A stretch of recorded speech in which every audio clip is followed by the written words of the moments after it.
1,00,000 మంది శివభక్తులతో కలిసి మహారుద్రాక్ష పూజలో పాల్గొనండి. వెంటనే కాల్ చేసి మీ పేరును నమోదు చేసుకోండి. సుమన్ టీవీ ప్రేక్షకులకు నమస్కారం. నేను మీ ఎనలిస్ట్ మందడి కృష్ణారెడ్డిని మాట్లాడుతున్నాను. షికాగోలో సంబంధించినటువంటి వార్త మనందరికీ తెలుసు. తన ప్రియుడు కేతన్ అగర్వాల్ని ఏ రకంగా హత్యకు తోడ్పడిందో, కొత్తగా పెళ్లి చేసుకోబోయే ముందర వెడ్డింగ్ షూట్ అనే పేరుతోటి పూనాకు దగ్గరలో ఉన్నటువంటి లోనావాలా ఏరియాలో ఉన్నటువంటి ఒక ఫోర్ట్ దగ్గరికి వెళ్ళి అక్కడి నుంచి అతను కిందపడి మరణించినట్టుగా ముందుగా అది సహజమండంగానే పోలీసులు రికార్డ్ చేసుకోవడం జరిగింది. కానీ తర్వాత ఎంక్వైరీ లోపల ఆమె తన ప్రియుడిని, తన యొక్క కాబోయే భర్తను చంపేసిందని చెప్పి వార్తలు గుప్పమన్నాయి. దీనిలో చేతన్ చౌహాన్ అనేటువంటి తన యొక్క ప్రియుడు కూడా దీంట్లో భాగస్థుడయ్యాడని చెప్పి, చేతన్ కూడా ఉన్నాడని చెప్పి తెలుస్తుంది. ఏదేమైనప్పటికీ షియా గోయల్ తండ్రి ప్రవీణ్ గోయల్కి చాలా బాధాకరమైన పరిస్థితులు ఏర్పడ్డాయి. ప్రతిరోజు సోషల్ మీడియాకు సంబంధించిన వ్యక్తులంతా అతని చుట్టూ తిరగడం, రకరకాల వార్తలను ప్రచురించేందుకు ప్రయత్నం చేయడం, వీడియోల ద్వారా ఆ కుటుంబాన్ని పగబట్టినట్టుగా వెంటపడటం అతను చాలా బాధగా భరిస్తున్నాడు.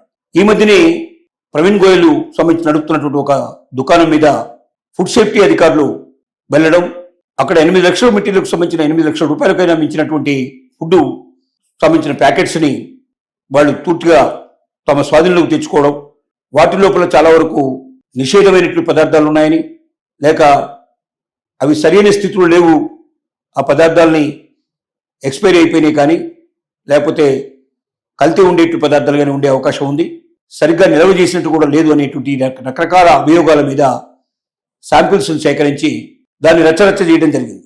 దాని సోషల్ మీడియాలో రకరకాల కథనాలు వచ్చాయి.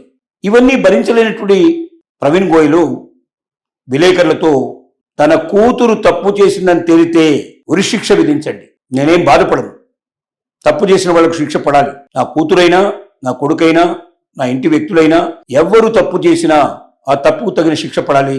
అలాగే నా కూతురు తప్పు చేసిన నిర్ధారణ అయితే తను ఉరి తీయండి.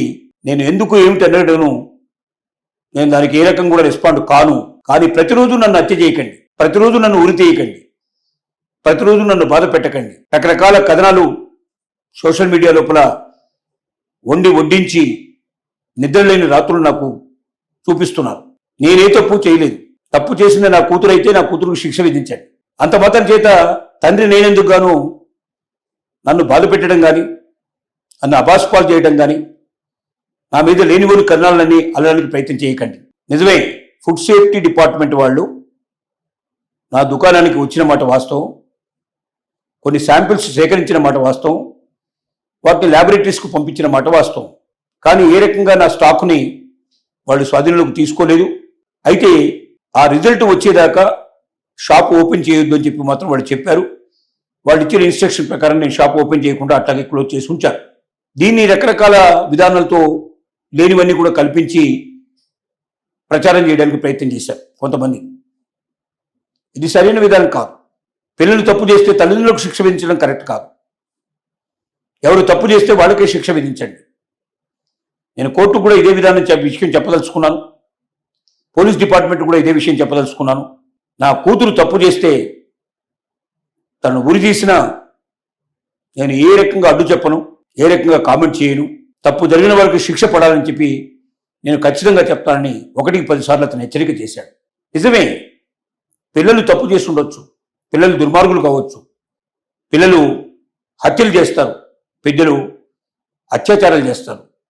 పిల్లలు చేసిన అత్యాచారాలకి హత్యలకి తల్లిదండ్రులు కంటగట్టి తల్లిదండ్రులను హింసించడం అనేది కరెక్ట్ కాదు. ఎందుకంటే ఇవాళ పిల్లలు ఏ రకంగా పెరుగుతున్నారో మనకు తెలుసు. తల్లిదండ్రులు చెప్పినటువంటి మాట వినే పిల్లలు ఎంతమందో మీకు తెలుసు. చుట్టూ వాతావరణ పరిస్థితులు ఎట్లా ఉన్నాయో, స్నేహాలు ఎలా ఉన్నాయో, ముఖ్యంగా ఇంటర్నెట్ వచ్చిన తర్వాత చేతి లోపల మొబైల్ ఫోన్ ఉంటే అది ఎన్ని అనర్థాలకు దారితీస్తుందో మనం చెప్పాల్సిన అక్కర్లేదు. కాబట్టి పిల్లల్ని తల్లిదండ్రులు పెంచినంత మాత్రం తర్వాత సరైన పిల్లలు తయారవుతారని గ్యారంటీ ఇవ్వడం లేదు. సమాజం యొక్క ప్రభావం, మీడియా యొక్క ప్రభావం, సినిమాల యొక్క ప్రభావం, స్నేహితుల యొక్క ప్రభావం చాలా గొప్పగా ఉంటుంది. ఉదయం నుంచి రాత్రి దాకా బయట తిరుగుతూ ఉంటారు పిల్లలు.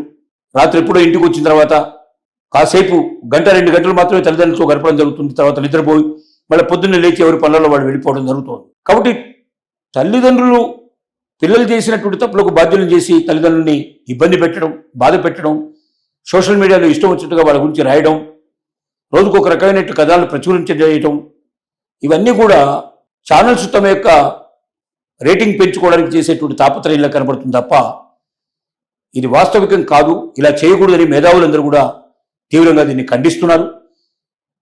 ఇది ఇలా చేయడం వల్ల భవిష్యత్తులో పిల్లల్ని కనాలంటేనే తల్లిదండ్రులు భయపడేట్టు పరిస్థితి ఏర్పడుతుంది. అసలే పాపులేషన్ రోజు రోజుకు క్షీణిస్తున్నటువంటి ప్రపంచం లోపల భారతదేశం కూడా ఇప్పుడు ప్రపంచ పాపులేషన్ ఉండాల్సినంత స్థాయిలో మనం లేవు. 1.9 ఉన్నాం మనం. 2.1 నుంచి 2.3 దాకా మనం ఎదగాల్సిన అవసరం ఉంది. కాబట్టి తల్లిదండ్రులను ఇట్లా హింసిస్తూ బాధ పెట్టినట్టయితే భవిష్యత్తులో తల్లిదండ్రులు పిల్లల్ని కనడానికే సిద్ధపడరు. భారతదేశం ఒకరోజు మరి జనాభా లేమితో కనుమరుగయ్యే పరిస్థితి ఏర్పడినా కూడా ఆశ్చర్యపడాల్సిన అవసరం లేదని చెప్పి నిపుణుల యొక్క మాట.